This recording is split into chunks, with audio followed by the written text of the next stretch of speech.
अस्सलाम वालेकुम वरहमतुल्लाहि वबरकातुहू। इस वक्त मैं मौजूद हूँ जनाब गाँव तूर, तहसील व ज़िला झेलम, और मेरे को मौजूद हैं पीर सैयद इजाज़ हुसैन शाह साहब और मेरे भाई शहजाद साहब मौजूद हैं। और जनाब ए पंज तन पाक ने नाथ है, पंज देगचे बिल्कुल रेडी। और जनाब ये बेहतरीन लंगर पूरा दिन चलेगा। और इस तो इलावा जनाब मैं मजीद गुफ्तगू कर सा भाई शहजाद साहब नाल।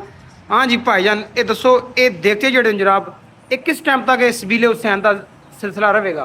इंशाल्लाह जी राना दिन क़यामत महशर तक है, लेकिन शाम की अजान तक सबील मौला ने नान लंगर चलना जी। ये बनाया होगा आस्ता आस्ता खत्म हो सी, नाल नाल बनी जैसी तैयार हो जैसी जी। शाम तक अल्लाह ने हुक्म नजर अल्लाह ने नियाज़ हुसैन चलती रहेगी। ये दसो जनाब ये देखते जड़े नज़ारा कराओ ना मेरे सामीन की, नाजरीन की ज़रा नज़ारा कराओ। ये इमली और आलू बुखारे ने शरबत है जी, इमली और आलू बुखारे ने शरबत है जनाब। और ये रोड ने दोनों तरफ लंगर चलेगा जी, दोनों तरफ चलेगा। और इस तो इलावा जनाब जी गल दसी सी दूसरा अलीम वगैरह या नान वो उसने के तरीक 11 बजे तो लाकर 2 बजे तक नान और लंगर भी चल सी थी। मौला ने नान अपना अपना नसीब लैन दी और इंशाल्लाह लंगर भी 4 साल चल सी।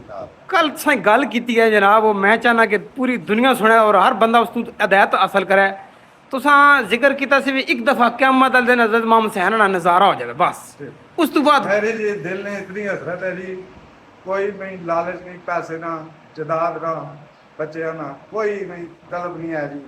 मेरी इतनी तलब ना मनु जदत चाहिए है, ना मनु दौलत चाहिए, सिर्फ मेरे अहले बैत सरकार ना मनु दीदार एक क़यामत वाले दिन महशर कोलों दीदार हो बस। मेरे लिए दुआ करे हो दुनिया वाले हो कि मौला मेरा कबूल करे। सुबहान सुबहान अल्लाह। शाह साहब बड़ियां मतलब है कि मुहब्बत और मतलब है कि प्यार मुहब्बत तुम जनाब तशरीफ लैके आने हो, तो मतलब शहजाद जरा मास्टर दुआ करनी है तो मजीद उम्मत की क्या मैसेज दोगे जनाब? इस मौला पाक सहमान अंदर सदा सलामत पाक रहमत जारी सारी रहे।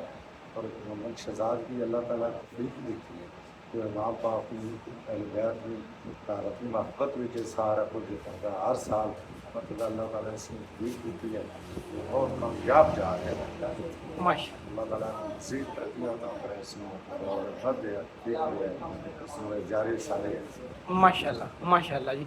भाई शहजाद साहब मेरे क्लास फैलो भी जनाब, तो ये देखो जी ये माशाल्लाह नज़ारा। और ए जनाब दो माल बनेगा और एना टप्पा माल सर्व होएगा है जी।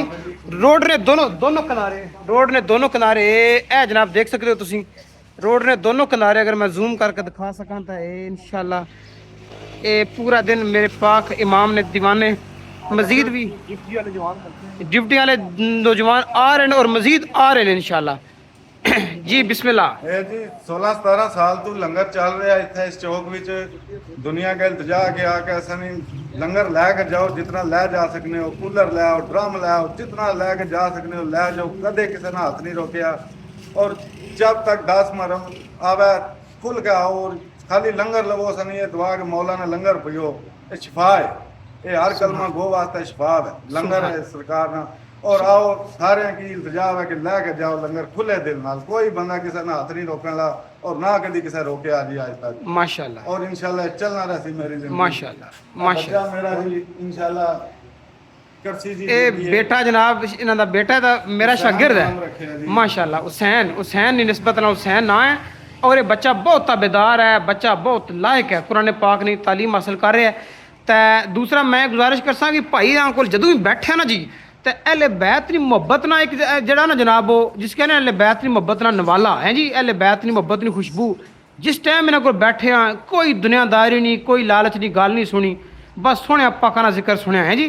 तो यह इन्होंने टीम है जी माशाल्लाह। यह भी अमर शाह साहब ने, तो यह जनाब भाईजान ने सारे नौशाही साहब, ये भी सारी टीम है जनाब। इंशाल्लाह पूरा दिन ये खिदमतगार हैं मेरे पाक इमाम हुसैन ने। तो उस तो बाद जनाब यह भी नज़ारा करो बेटे, एक दफ़ा नज़ारा करा नहीं यार हैं तू हैं। ए जनाब सारे दीवाने ने, ए जनाब बकायदा साया बनाया गया कि जेड़े आवन गे इत्थे मुहिब्बे आले बैत हैं जी, वो आराम नाल ईजी होकर इत्थे लंगर चलेगा जनाब इंशाल्लाह। अलीम और नान ये भी दिन टाइम चलणगे। ये जनाब एहलियाने तूर और मेन मकाम है जनाब इस वक्त तूर है अड्डा है। तो अल्लाह रब्बुल आलमीन मैं इजाज़त लैसा और ये जड़ा जिक्र हुसैन अजल तो जारी है और जारी रहेगा। लंगर हुसैन चल रहा और चलना रहेगा दुनिया खाने। ये चक्की सैयदा की चल रही है, ज़माना जितना लंगर खा रहा है। अल्लाह हाफिज़ जी। अल्लाह।